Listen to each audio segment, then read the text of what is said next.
तुझा प्रॉब्लेम बघूया आता. काय दिले बघा. If angular velocity of body rotating about given axis increase by 20%, then its kinetic energy of rotation increase by असं विचारलं. ओके. म्हणजे अँग्युलर वेलॉसिटी इनिशियल जर मी आता पर्सेंटेज मध्ये म्हटलंय म्हणून पर्सेंटेज मध्ये म्हटलंय दॅट्स वाय मी येतं ω1 ω100 ओमेगा येतो.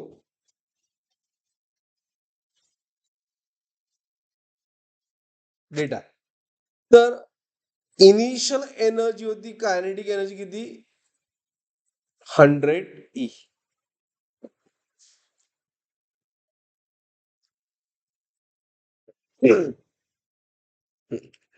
आता काय दिलं की दिस ω2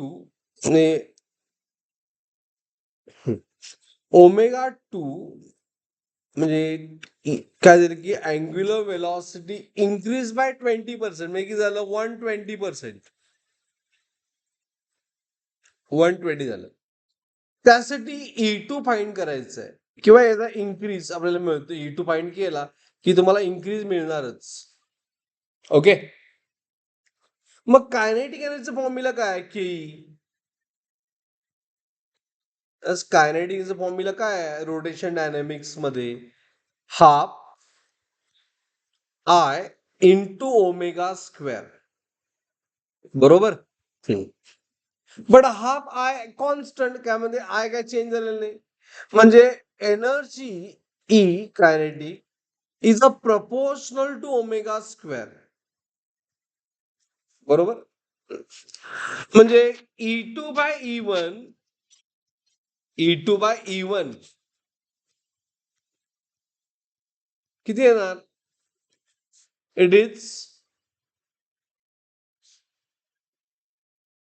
ω2 बाय ω1 चा square. Okay. E2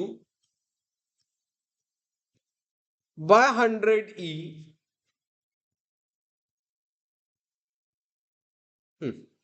ω1 ω2 bye ω1.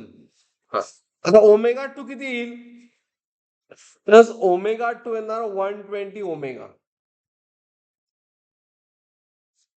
Divide by 100 omega चा स्क्वेअर.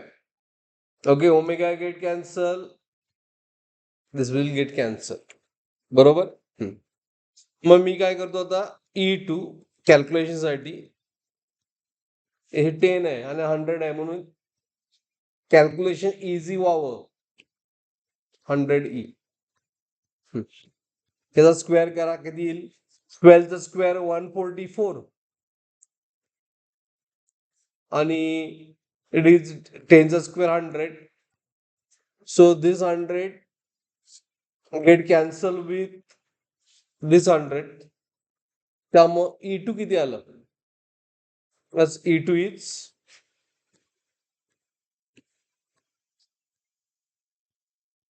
142E. म्हणजे इन्क्रीज बाय ओरिजिनल 100 होत आता 140 झालं. मग ओके आपल्याला विचारलंय delta E increase in E. So it is 142 minus E1 म्हणजे किती आलं 144 मायनस 100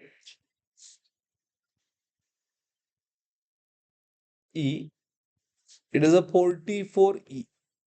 म्हणजे increase by how much percent 44%. So answer is C increase by 44%. मग याला शॉर्टकट असा होईल kinetic energy increase by angular velocity increase by 20%. 20 म्हणजे 20 means increase bye 120 म्हणजे यातला एक 0 गेला 12चा स्क्वेअर किती 144 म्हणजे 44. असं तुम्ही शॉर्टकट लक्षात ठेवू शकता. Okay, is it clear? लिहून घ्या.